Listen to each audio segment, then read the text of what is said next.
Hey YouTube, Habitat. I'm back with another video here. Today I want to be comparing these two mixers here.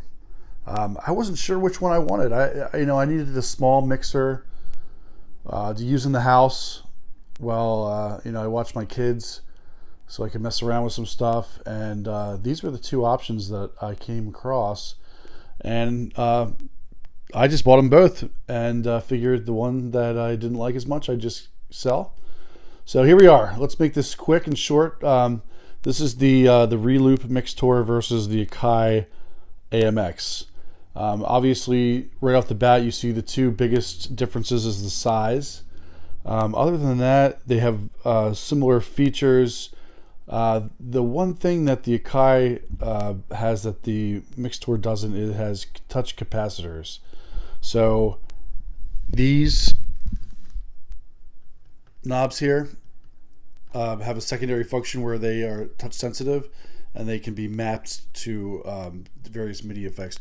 Right now I have them mapped as kills, so if I hit one of these, this is a kill, your filter will also double as a stutter while your effects are on. Now everyone says, well, this one has more buttons, there's more features, more functionality.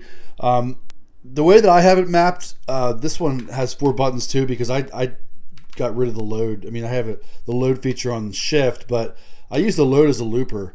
So I have my looper set here, and then this is my rotary to change the loop, to change the loop length. This doesn't have that capability. I mean, there's nothing really I could set to change the loop length except the track selector, and that doesn't really work out too well if you're trying to do both. This doesn't need the shift functions, but it will go back and forth between this, so it doubles. You have eight functions here, and then each of these become a cue point. I just have these mapped in, so it's pretty much virtually the same. Other than that, the one thing that this has is it has DVS capabilities and unlocks Serato.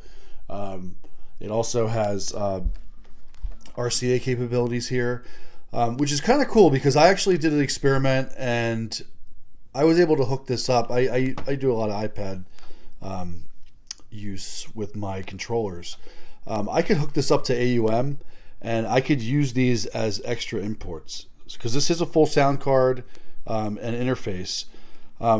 You'd have to map your volume or whatever you wanted to map in AUM in order to control the functionality of the volumes or whatever you wanted to control. But the source sound does come through, and you can even have a separate small MIDI controller that would just be dedicated to AUM and use this as your standalone for whatever else you're using it for. So that's really, really cool. I have 2 extra channels that I can route in as well when I'm using my DJ software. I could use this as a DJ mixer and have additional sources. So I could, in essence, hook my circuit in to this mixer and the volume would come through and I could just adjust the volume with this knob. So these two things can be going at the same time without using an additional mixer, an additional way to control or way to input the sound. The biggest thing that drives me nuts is I don't know why they made this mixer so long. I mean, it's just bizarre how long it is. It's over 12 inches, over a foot.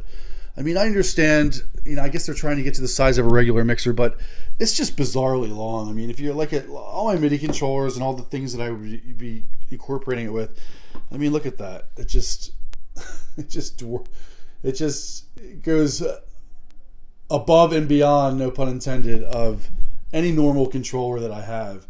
I mean, when I'm using this thing, I feel like the laptop or the iPad is like miles away. Let's get another shot of this thing comparatively. As opposed to this, I mean, all my controllers are about this size, and it's kind of like makes like a nice little concise, lineup. But I don't know. This thing is just too long. I don't understand why they had to make it 12 inches. I mean, ideally, this is the appropriate size for something that's going to be a micro mixer. I wouldn't even necessarily call this a micro mixer, but you guys know what I'm saying. both of these need to be used by either a USB hub or some sort of way to power them. I didn't try this with a laptop.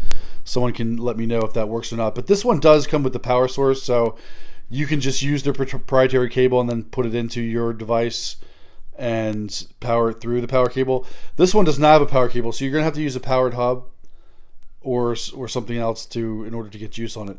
Now the biggest thing here, this has a mini innovator. This does not. This is still pretty sharp. I mean, this is pretty good as far as nice and loose. There's been mixed reviews for the guys that are the turntablists. A lot of them don't like this mini innovator that they have on this AMX. There's people that think it's the throw's too long and this and that. I mean, it's fine for what I do. I don't mind it. People also complain about this knob being here. I just took the knob off. It was annoying, and I mean, I can still actually adjust the crossfader curve, and I actually feel like I don't bump it. So I just pop the knob off, and that's how I use this thing. I'm keeping the AMX. I mean, I just think the AMX has a little bit more versatility. The build quality is a little bit better. I will admit that this thing is laid out a little nicer. It's not as cramped. I mean, this is cramped for my fingers especially, but just how I don't need a 12-inch long mixer when I'm trying to use a smaller mixer. I'm trying to get compatibility. I just think the Reloop just made it way too long. They could have compacted this area here where they have the Q buttons, maybe taken out some of this space, compacted in. The top part, I feel like up here they don't have RCAs coming in, they only have RCAs going out. They could have compacted something. I mean, it's just way too long. Anyway, that's all I'm gonna say. I'm gonna keep the AMX. The Reloop Tour is an awesome mixer. There's also the Tractor Z1. I think it's the Z1, which is also in the ballpark if you're a Tractor user. So check that out. But hopefully this video is helpful for anyone that's trying to decide between a compact and portable mixer. And these are the two contenders. And hopefully this video was useful to you. Thanks, and I'll see you in the next one.